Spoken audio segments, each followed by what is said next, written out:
Hey guys, Boomer here for Caravel Gaming, and welcome to the first of our Friday night streams. Now that I've managed to get myself paroled from doing anything on a Friday night and therefore be a proper gamer.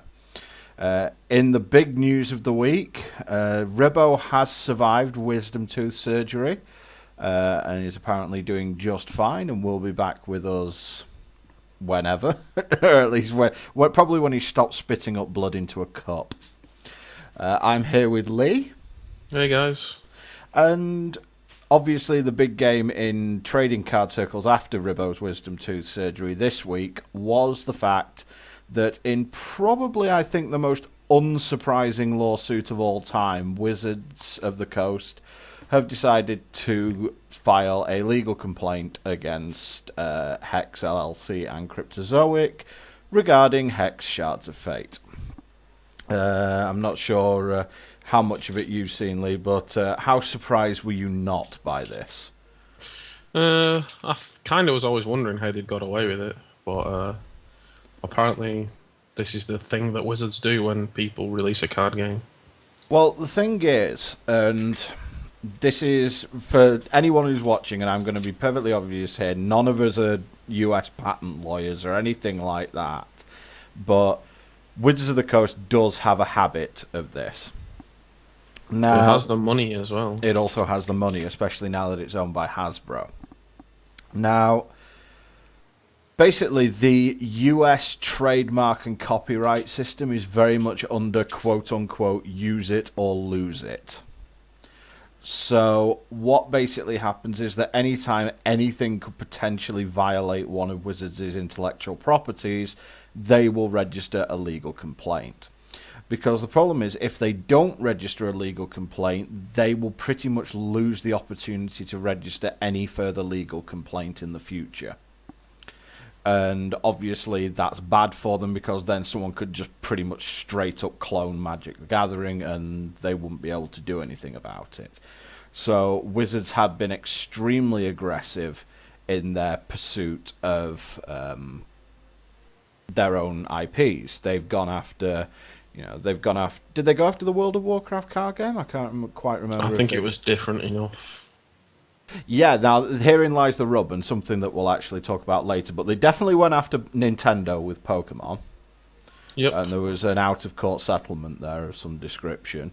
They've obviously gone after free versions of their online card game, so anything that has tried to, basically let people play test Magic the Gathering for free, they have gone after, be that Cockatrice or way back in the day Apprentice they went after as well. Workstation as well. Workstation as well, exactly. So, they are voracious in defending their IPs. And to be honest, I can't say I didn't see this coming. And I don't think, I think you were the same, and so was Ribbo as well. The fact of the matter is that the Hex guys have even said in their, publicity stunts that they have paid homage to Magic the Gathering in this, the way they built the game. Now, Magic, Wizards, whatever, have basically taken paid homage to mean rip the hell off. And to be honest, when you see Hex in action, you will see elements of both Duels of the Planeswalkers and of the Magic the Gathering card game. I mean, I didn't realise quite how much they'd taken from Duels of the Planeswalkers as an image kind of thing, but the entire background and setup looks pretty similar. It looks similar, but they actually... This is where it kind of becomes murky waters. People who are actually patent lawyers and copyright lawyers have commented on this case, basically saying they don't know where this is going to go. And the reason for that is that they feel like, number one, Wizards is copyrights. Sorry, not copyrights. There are three separate areas this calls under: patents, copyrights, and trade dress. Now, Wizards' patents are, strangely enough, due to run out in June this year. So therefore, this is probably why they're going nuts at the moment, because they need to get that in at the moment. However, someone actually made a very good point in saying that if Magic was in almost a beta testing a sort of beta testing phase before the original patent went in, it's possible that patent is already null and void. So that's something that could be going. Number 2, the issue is, can you copyright game mechanics? As far as video games go, the idea is basically no, you can't at the moment. Because this is one thing that this lawsuit, if Wizards wins, this could definitely set a precedent, because let's face it, how different are first-person shooters from each other? So, this could cause an awful lot of problems on that sort of side, certainly in the video gaming industry. Apparently, according to most legal minds, the trade dress idea is the weakest of all the arguments, because Hex is an exclusively digital platform and Magic is a physical card game. So therefore, it's pretty much impossible to get the two confused. So therefore, that's something that goes up. However, Wizards did register. I think the most damning evidence that most people have linked to is the fact that Hex has copied, or what they believe is copied, about 30 things about Magic the Gathering. Now, to tell you the truth, my first idea is, why did you stop at 30? Because I'm pretty sure that there were others as well. Additionally, the actual legal complaint did have some factual errors in it. Like, for example, they think that Bushido in Magic, which is, I think it's whenever the creature gets blocked, it gets +1/+1. Yeah, I believe that's the case. Yeah, or is blocked, kind of thing. Or is blocked. Yeah, it basically gets +1/+1 for each creature involved in combat with it, or whatever the number after the Bushido is. And they somehow managed to figure that was the same as the ability Rage in Hex, which gives a creature +1/+0 permanently whenever it attacks, which I'm pretty sure is different. But the actual legal document is very damning, or at least it looks very damning to the layman's eye. And one of the interesting things is that we shouldn't be tagged as Streaming Wildstar, even though we are, but because I changed that earlier today. The one thing that's specifically potentially very bad for Hex is that Wizards have actually asked for a trial by jury on this. And whereas in a trial by judge, you can kind of get, you're only trying to persuade one person. When you're trying to persuade a layman, you just put the two games next to each other. You have to admit that Hex looks similar to Jewels of the Planeswalkers, even though the mechanics aren't exactly the same. Hex is a lot deeper than Jewels of the Planeswalkers is.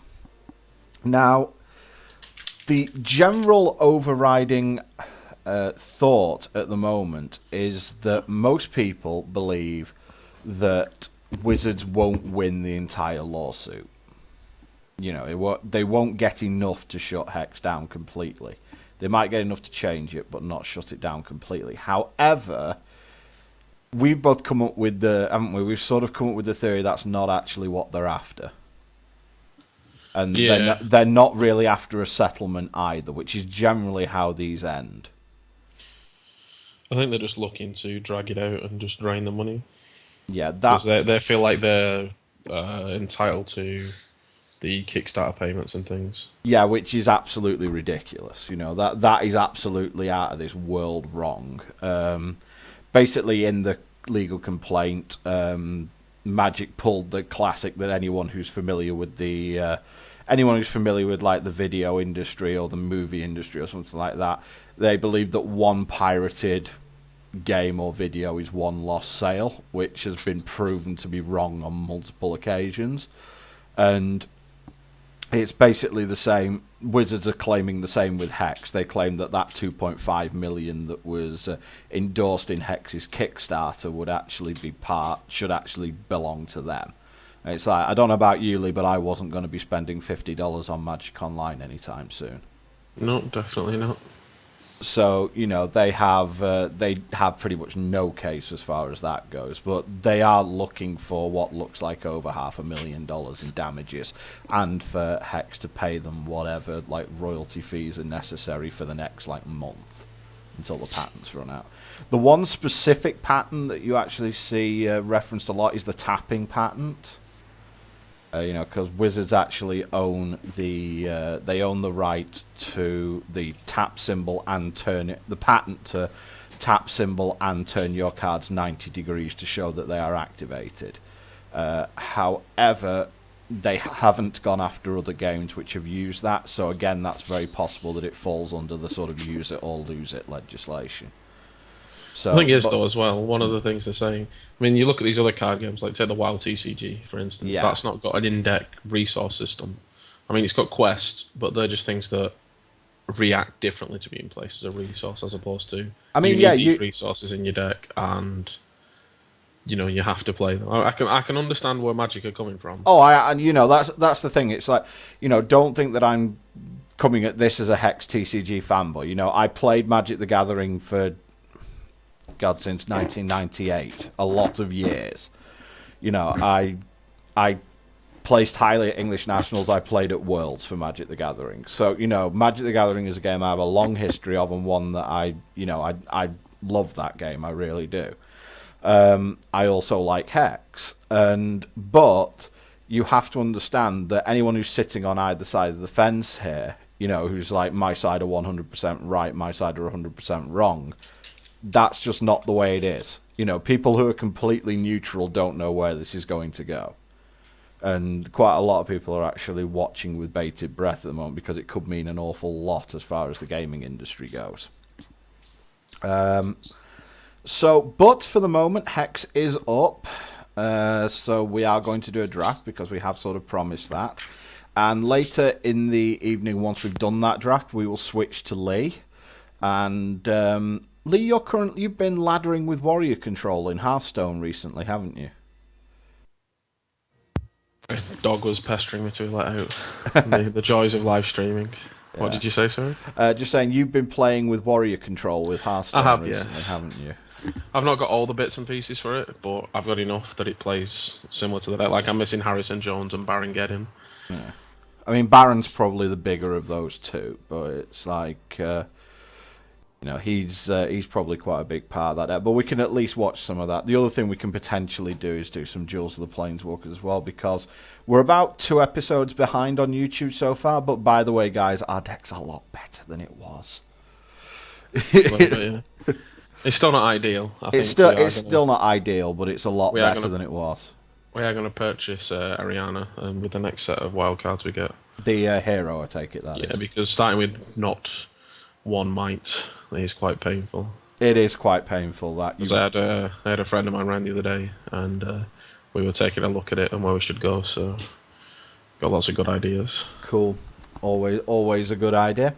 Anyway, I think we should jump into a draft, because I've got 27 Hex boosters to burn through at this point.